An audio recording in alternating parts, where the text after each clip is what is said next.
evening, everybody. Before we start the executive tonight, I just wanted to announce that Councillor Keith Baker has decided to step down from the executive member for Highways and Transport.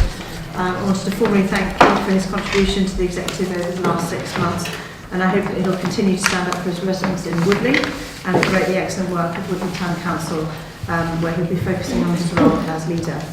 I'll be announcing the new executive members soon. In the meantime, Councillor Anthony Pollock will be covering the day-to-day work on highways and transport. So the first item of business this evening is apologies. Thank you very much indeed. The minutes of the previous meeting on pages 7 to 20. Does anyone have anything they'd like to raise or any items that they'd like to correct? All those in favour of the minutes? Thank you very much indeed. Next item is declarations of interest. Councillor Pollock. I'm a director of the Optus Holding Company and therefore have an interest in the reporting of the shareholders of the companies. Thank you. And Councillor Jorgensen. I'm director of the holding company and therefore have an interest in the shareholders report. Councillor Norman Jorgensen. My wife, Polly Jorgensen, is a non-executive director of the holding company, so I have a personal interest in agenda item 15. Thank you very much indeed. Councillor Munro. Yeah, I too am director of Wiltshire Borough Council Holdings, therefore I declare interest in the shareholders report item 15. Councillor Philip Murphy. Thank you. I need to declare a personal interest in agenda item 15, shareholders report, as I'm a paid non-executive director of Optus Holdings Limited. Thank you. Moving on to item 13, the public question time. Just a reminder to executive members, in your answers you have 2 minutes to give a response. The first question this evening is from Keith Markham. If you'd like to come up to the microphone, just to remind members of the public asking questions this evening, you will be recorded, but you won't actually be on the camera. Oh. Too late for that. Sitting down, standing up, who cares? My question is directed to the leader of the council. In the Wokingham paper of the 31st of May, the leader of the council is quoted as saying, "The residents sent us a clear message on May the 3rd. We have heard that message and are listening to it. If our residents feel they are not being listened to, then we need to redouble our efforts to show that we have taken on board what they have to say." How is that compatible with the proposals to take away the remaining school crossing patrollers, which was also on the same date in the Wokingham paper? How do they do it? To take away the remaining school crossing patrollers despite a petition with more than 200 signatures, including those from the 2 new councillors elected on the 3rd of May. Thank you very much, Mr. Marvin, for your question. I'm concerned you've also got another paper next to you, so I'm wondering what you're going to put out of that one. The petition... Other newspapers are available. We've got a salesman for the paper here. The petition is due to be debated at full council in July, and to ensure that the issues are raised through the consultation and the petition itself are considered and listened to. This is very important. You don't have a copy of that? I can read one, yeah. The petition is... No, the copy of what you're about to say. No, sorry, I will keep it brief and to the 2 minutes. Following this, the report will be considered by the executive on the 26th of July. I would stress, until the petition has been properly debated and the report has been to the executive, we are still considering the matter. That is the transparent and honest way to deal with these issues, and is consistent with our commitment to demonstrate to residents that we have taken on board their views when we're making decisions. Do you have a supplementary question? Not the supplementary question I was expecting to make. I'm grateful for those comments. Needless to say, I was very mindful that there's nothing published other than in the paper here that tells us how much the proposals would cost and potentially what savings they would make. So I'm grateful that at least we'll be seeing some figures, some results, hopefully a better description of what consultation there's been in these reports. But that goes without saying. Sorry, do you have a question? My question is very simple. There is published an intention to construct some crossings, be they zebra crossings, be they pelican crossings, be they puffin crossings. Albatross perhaps might be more appropriate. That is in the public domain. Is the intention, well, can you even say that? I was led to understand that issues to do with redundancy were on the cards. Have those been put on hold? Is this intention to still carry on with these crossings? Thank you very much indeed. As I said, we are taking a pause. The costs that you have in the paper there in front of you are not entirely accurate. Where are the right ones then? They're not entirely accurate, the costs that you have on the front of the paper there. The executive report will give fuller detail, and I'm sure that you'll come along to the debate and listen there. In terms of the redundancies that were proposed, they are the consultation for redundancies at the moment is going on for longer than was initially proposed. Thank you very much indeed for your question. Thank you. That's the start. Thank you. Thank you. The next question this evening is from Taha Neha and is addressed to Norman Jorgensen. Thank you very much indeed for your question. Good evening, everyone. I hadn't quite realised that the executive would be on the same day. It's quite an important event going on. Good evening, all. As you said, my question is to the executive member of the Environment, Leisure and Libraries. Before the recent council election, I asked a question about the unnecessary suggestion that the much-used Maiden Early Library may close. At this executive, I was informed that the decision was to be held back until June after the local election. I asked the executive and the council again what is being done to ensure that the much-used Maiden Early Library is kept open. Good to hear for your question.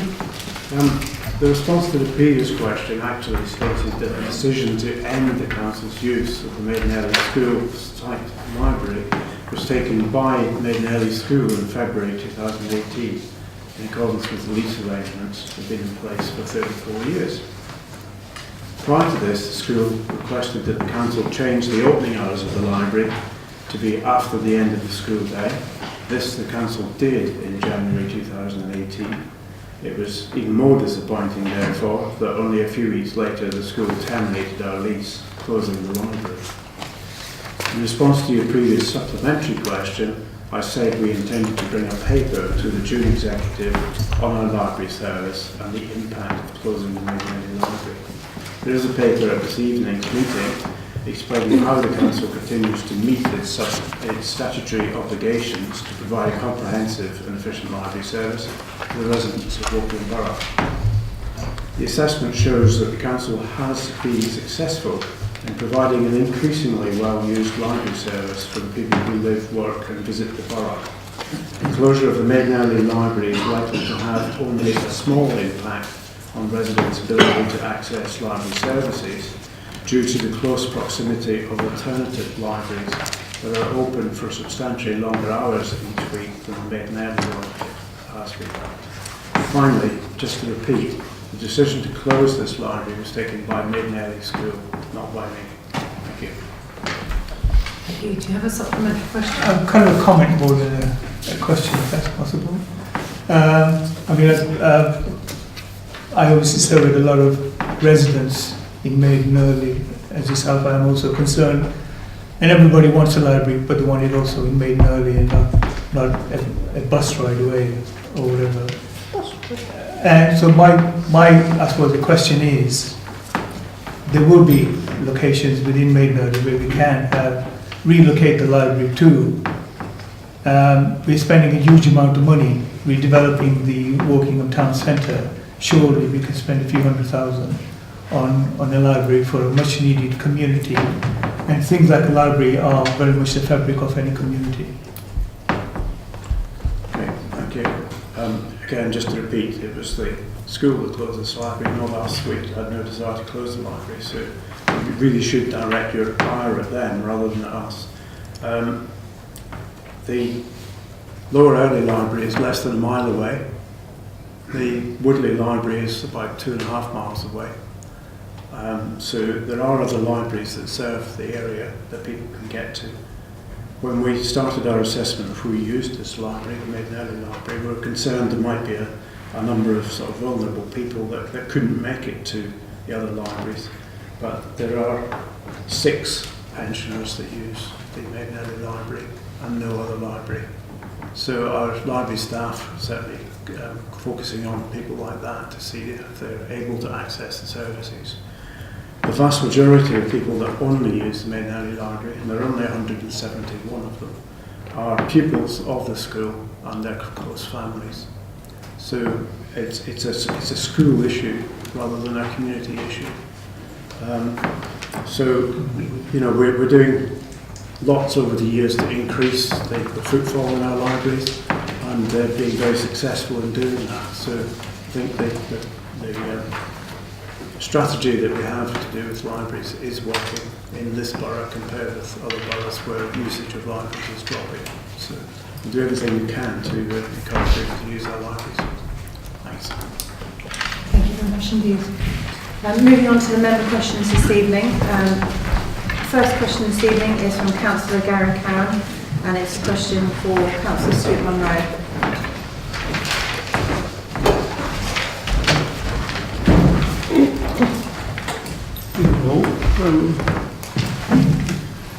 I'd like to ask a question standing in my name. Thank you, Gary, for your question. I'd just like to reassure you this isn't trying to do anything, and legislation requires councils to work together to ensure strategic issues which cut across local authority boundaries are properly addressed. I'm sure you know that from your previous work in this area.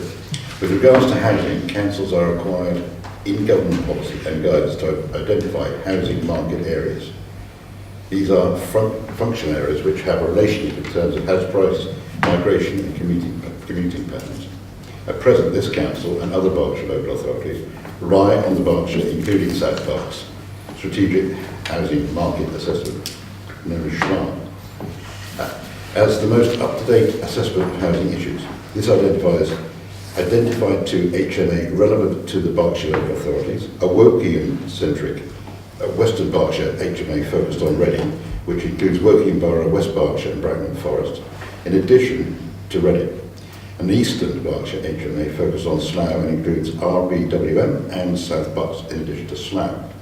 The identified HMAs were subject to public consultation in 2015 as part of the study's preparation. To assist the local plan process across Berkshire, each of the Berkshire local authorities has been asked to sign an MOU, Memorandum of Understanding, confirming their continued agreement with the HMA geography. The MOU is not legally binding, but provides a transparent way of recording a working agreement. It can be reviewed at any time. The MOU does not consider housing numbers. On this, we expect the government to introduce a standardised methodology for calculating housing need across the shore. This will supersede any previous calculation. The signing of the MOU does not have any serious implication for Woking Borough, and it is certainly not hidden. The MOU simply reflects the facts of how places in Berkshire relate to each other as recommended in a study which has been in the public domain since 2015 and was widely consulted upon. I'm due to consider a report on the MOU at public meeting on the 12th of July. The report and details of the meeting will be available in the normal way on our website. I hope that helps. I feel a supplementary. It really relates to the point in the question, information hidden in an IND, as I would refer to it as. I mean, for example, the leader of the council signed an IND on the 4th of this month, which was in your name, but it was signed off by Charlotte. And it took a line on supporting SDL building using volume builders. I will add, the actual report of the government I thought was, generally speaking, excellent. But it took a line on supporting SDL building using volume builders in preference to small and medium local builders, while at the same time opposing exception sites under the existing policy allowed for local communities to get housing to meet local needs. With respect to IMDs, why was this crucial government consultation not part of a residents' consultation, or for that matter, brought to the council so at least members could debate it in full and not have it buried in an IMD? Its outcome, especially if the government adopts Walkingham's recommendation, is potentially ruinous to Walkingham. I mean, I'll bring attention to the words of the judge in the Hatch judgment that WBC offended the court's sense of justice. And my worry is that the IMD process is really doing the same sort of thing, and I find it very concerning. Yeah, no, I was aware of that particular consultation, and I read the report, and obviously so I talked to the officers. We are waiting to hear a response. We talk about the NPPF. It was signed in executive members because, as you know, David Lee was heading that activity and he lost his seat. So our leader actually signed that NPPF and sent me a copy of it, and I'm fully aware of what it says. Of course, all members and the public can attend these IEMDs if they want to, so there's no way of stopping that, but it was important that we got across our thoughts so the government can consider it, which they're telling us they're going to come back to us before the summer recess. So it's quite an important thing for us to say we do or we don't agree with a lot of the things that they're suggesting. Thank you anyway. I'll watch the second half of football. Thank you. Before you set off, all members can contribute to IEMDs, and I'd just like to note that at that particular signing of that IEMD, no members of the public turned up, and you certainly weren't there, so you could have turned up to make a contribution, but I made a contribution directly to the government. I did comment that just to say that members can contribute their views to IEMDs in the usual way that you can. Well, I've been to IEMDs, I understand how they work, and I don't think it quite works as you say. But, it would be nice if it did, but thank you anyway. But I'm just saying that at that particular IEMD, which I think is a significant policy statement from the central government that we fed back on, there were also no members of the public also. You know, my key point of that was land with planning permission has increased value so that they should pay council tax on it.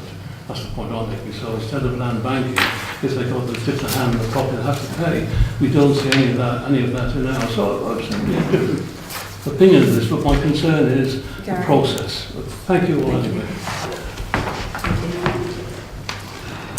The next question is from Councillor Rochelle Shepherd-Duray.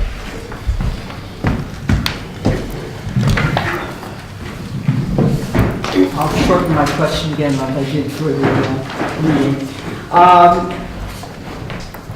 received several complaints about parking enforcement at Dinton Pastures for parents dropping off their children to attend scout functions. At Carnival Pool, they're given 15 minutes. At Dinton, they seem to be given less than 10 minutes on many occasions.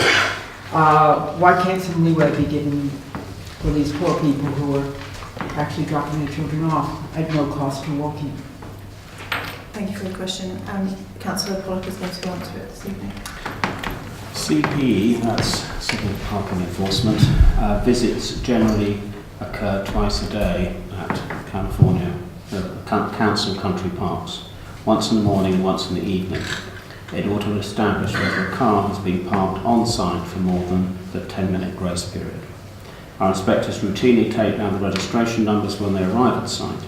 This appears to give the impression to a number of parents recently that they were being targeted for parking tickets, which was not the case.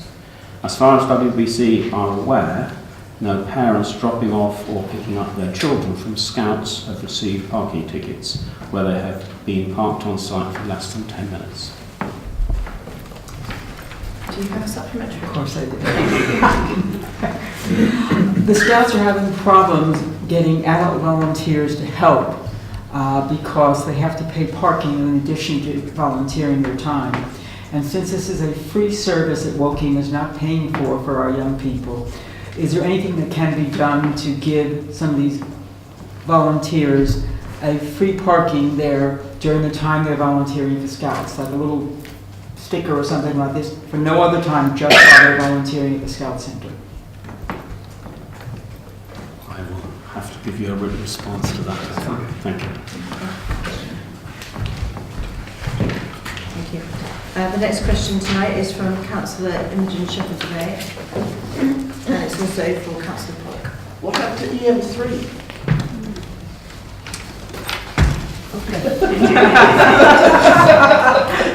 There is no EM3. There is no EM3, right, okay. That was not the budget. That was a very easy answer. Do have a supplement. We've recently had a consultation on school crossing patrollers, but I do not see the result when the results will be published. We've had in the same situation last year. We lost several school crossing patrollers, but I cannot see the report that was issued containing the results and the responses from people who were consulted in the council. In the interest of transparency, when will these results be publicly available? The Safe School Crossing Patrol Consultation Report is available on the Council's website at www.wokingham.gov.uk/consultations. It is in the finished consultations section. I could not find it. I might argue on that one, but I could not find it. That is what I have been told. There was also a consultation, supplementary consultation on the budget, and we don't seem to have the results of that either. So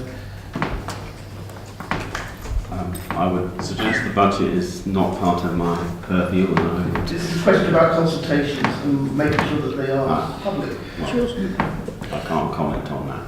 Okay. We'll give you a written response for that in terms of showing where it is. Okay. Thank you very much for your question. The next question this evening is from Councillor Carl Goran. Right, okay. He will receive a written answer. And the last question this evening, is from Councillor Helen Power. Thank you, good evening. Seems like everything's better tonight. You win. I was recently contacted by a resident regarding a pointless sign erected on the Finch Hampstead Road by the Russell Green Junction. Discovered this sign along with 5 others in the borough were requested by David Lee when he was executive member for Strategic Highways. They were erected, I'm told, to inform motorists that new roads are being constructed, and apparently this gives a reason why motorists might feel their journey times are increasing due to roadworks. The signs cost around £430 each, but that doesn't include the installation costs, which are likely to be higher than the cost of each sign. How is it that an executive member can get away with this sort of extra expense when the same money would have paid for a school crossing patroller for a year? The signs referred to are part of a comprehensive communications plan that aims to increase the flow of information to residents about roadworks, highways improvements and wider transport issues. Part of the plan is to increase awareness of the new roads being built in the borough in order to counter the misconception that new housing is being built without the necessary infrastructure, when in fact we are making what must be one of the largest investments in infrastructure the borough has ever seen, with more than 100 million allocated to new roads alone. The signs are one of the ways we are increasing the knowledge about the 5 major roads that are being built to mitigate the impact of new housing and improve the network. You may also have noticed that we have significantly increased the volume and quality of our texts, emails and social media updates to keep people informed about road closures and other disruptions in order to help people plan their journeys. We have also increased our promotion of non-car means of transport and will be increasing our efforts as the communication plan is further developed. In relation to the school crossing patrollers, the signs are paid from the capital budget, which could not be used for revenue costs with such as school crossing patrollers. Do you have a supplementary? I do, thank you.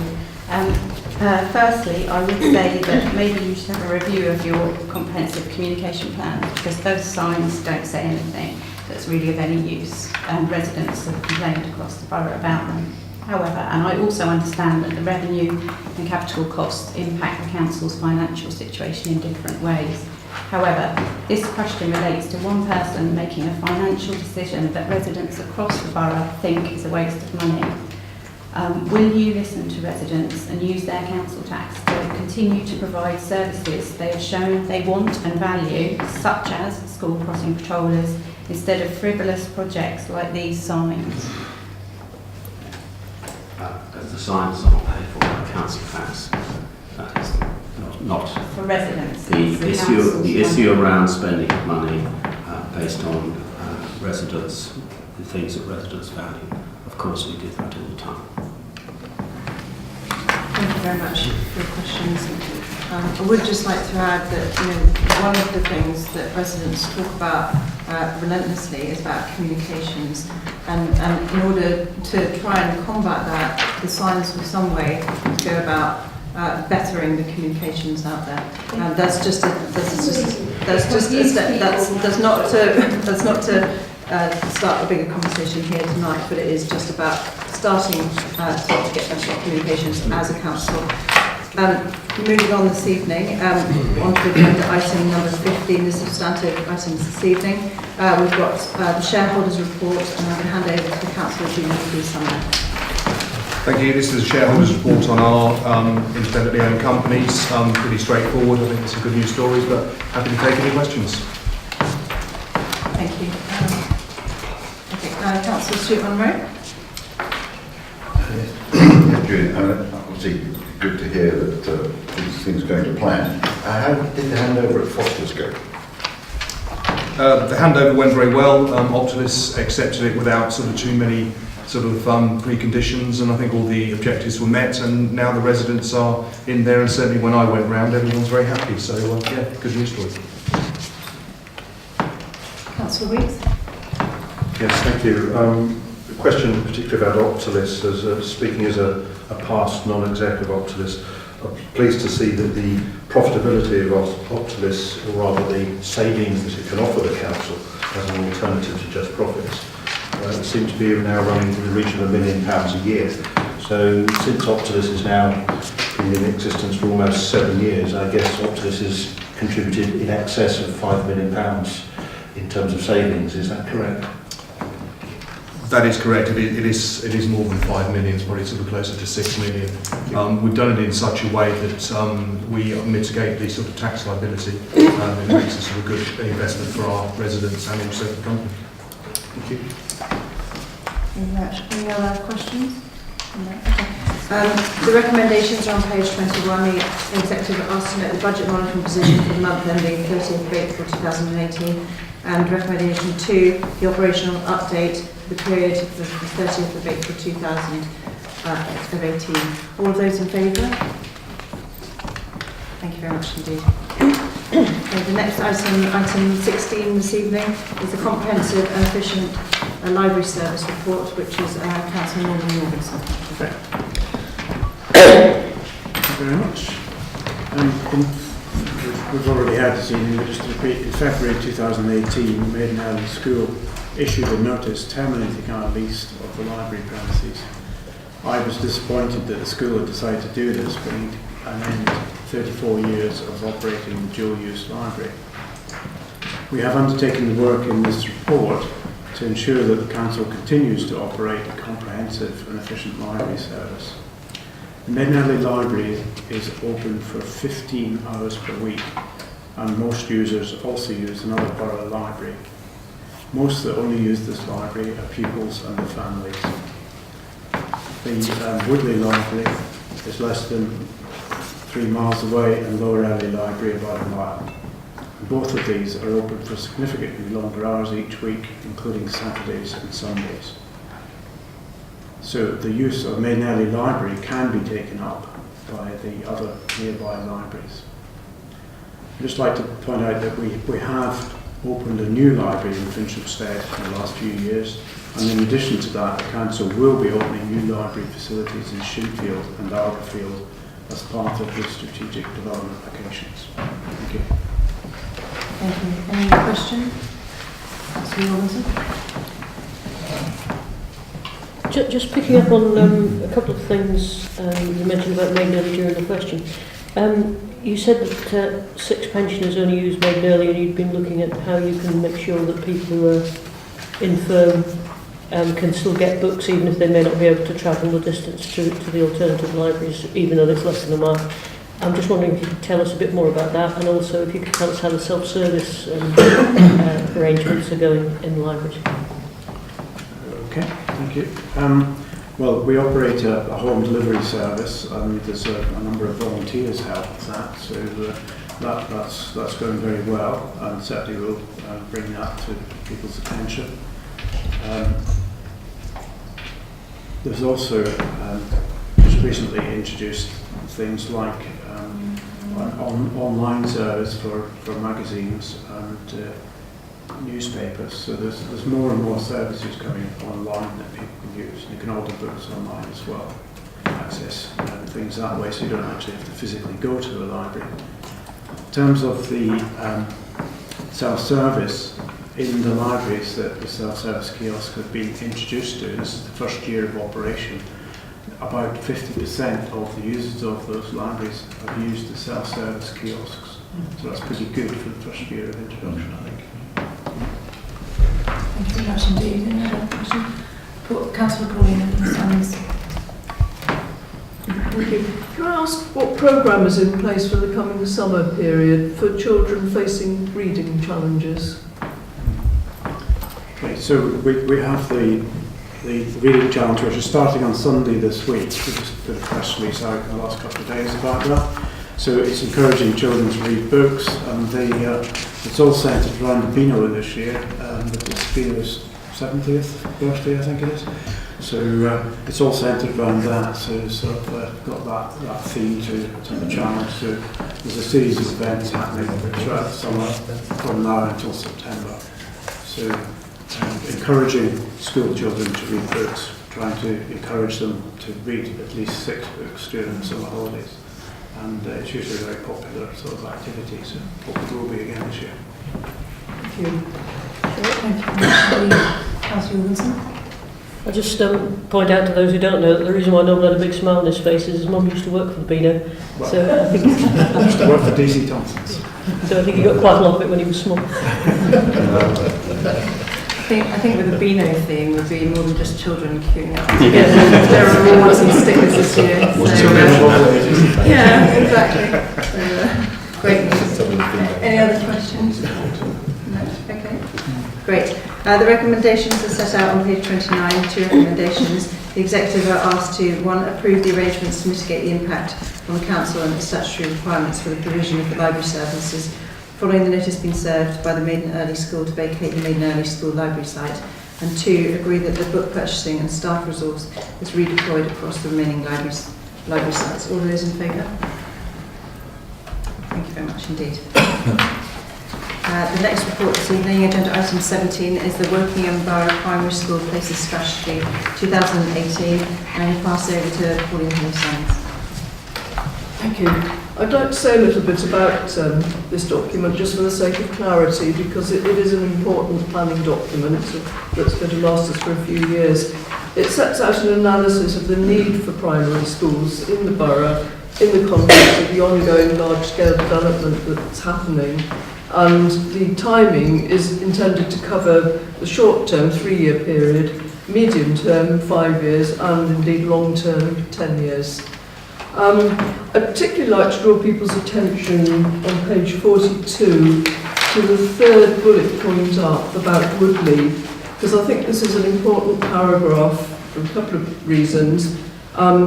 First of all, there is already mounting pressure in Woodley schools about the number of places, and what I want to comment on is the fact that there will be a local working party of the key stakeholders to have a look at that issue, because there are a lot of people who've got an interest in what's going on there. That's a particularly complex one. There already is a problem. We're likely to see about 1,000 new houses built in the borough each year for the foreseeable future, if all goes to plan, and those have already got planning permission. But above all, this strategy is underlined by the word flexibility, so that it can respond if needs and numbers of houses and timing actually change. It could be, for example, that we might want to expand the number of special needs places inside the borough instead of building a new primary school. And that's a comment completely without prejudice. It's just something that we might perhaps need to look at some stage. Just another example, the number of children coming into reception classes in September 2018 will fall by 9%. And that more than offsets the number of children moving into the area. So we won't actually need to build any more reception class places. Another example is about early. The number of children that we'd expected not materialised there. And so one scheme, the expansion of Aldrington, will not go ahead. So those are just some examples of the flexibility that's within this document. There has been consultation with the schools, and that finished just 2 days ago, 26th of June. There were 6 responses received, and a great deal of comment in favour of the proposals. And the only comments against it were largely based on misunderstandings. For example, that we would be creating temporary capacity for the additional pupils, and that's actually not the case. All the new schools will have the potential to offer additional places over the number currently expected by accelerating the planned additional building if necessary. But the strategy also builds in the possibility that the expected number of children may not materialise, so we wouldn't need to build those places. It's certainly not the intention that any current school roles will fall substantially as a result of new build. In other words, we won't be putting new buildings in an area where school roles are already low and can take in the additional children that will be coming into the area. And neither will we be building more than we need.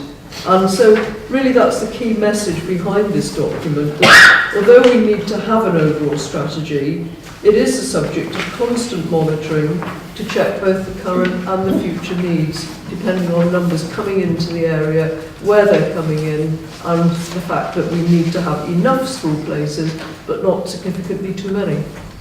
Thank you. Thank you very much indeed for a very good walk through this report. I'm going to hand over to Councillor Weeks. I think you've got a question. Thank you. A few years ago, we were faced with a position where there was a bump in the numbers, and we had to, as a matter of literally months, build 3 new schools. Namely, springs to mind, the Windmill and Wheatfield was the third one as well. What confidence levels do we have now that the methodology for calculating this, which, as you say, does vary quite considerably year to year from the cohort, that the methodology we're using will avoid any unpleasant surprises? I think there are 2 answers to that question, really. The first is that it's a much more organised and scientific process now, with much more forward planning, looking at where the house building is going on, how many children are likely to come into those houses, where they're likely to be, what the need is going to be for the different age groups. It is much more science. I think scientific is the right word. And the second thing is that I'd like to reiterate the fact that it is a flexible document. I've already referred to that. And that flexibility will enable us to respond to any changes in demand for both more places and fewer places. And it's also built into the document in that, for example, a school might open with a one form entry, and yet it might have the ability to build enough for a 2-form entry quite quickly if necessary. So yes, I am confident that this is a better way of doing it. Thank you very much. Councillor Pollock. Just a sort of parochial question. We've had notification of a planning application for nearly 450 houses in Shinfield. Has this plan taken into account, or does it take into account, those potential children from that, and particularly their ability to walk to school, given that a number of the provisions, one of the provisions is in Spencer's Wood and the other provisions in Shinfield? Have you got clarity around the balance between, say, the children that might come from Shinfield being able to access a school in Shinfield and not have to get in the car and go to Spencer's Wood instead, because I think parents often would prefer it to be a school they can walk to rather than one that can't. The answer to that is simply yes. Any other questions? No. Just to clarify again, I think that the council has, in the last number of years, been much better at using really good data, good intelligence at getting school planning cases right.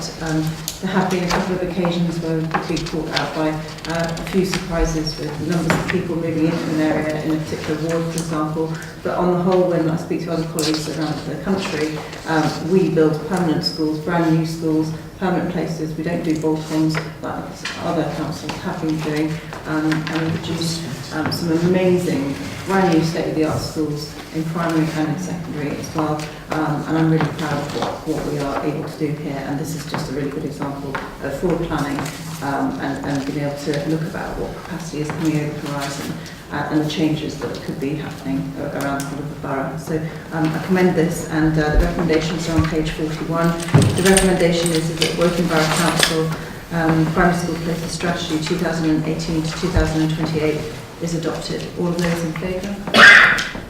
Thank you very much indeed. And that's the end of this evening. I'm conscious that I'm the only thing that's standing in the way of you and the England match. So I'm sure you'll soon journey home. Thank you very much indeed.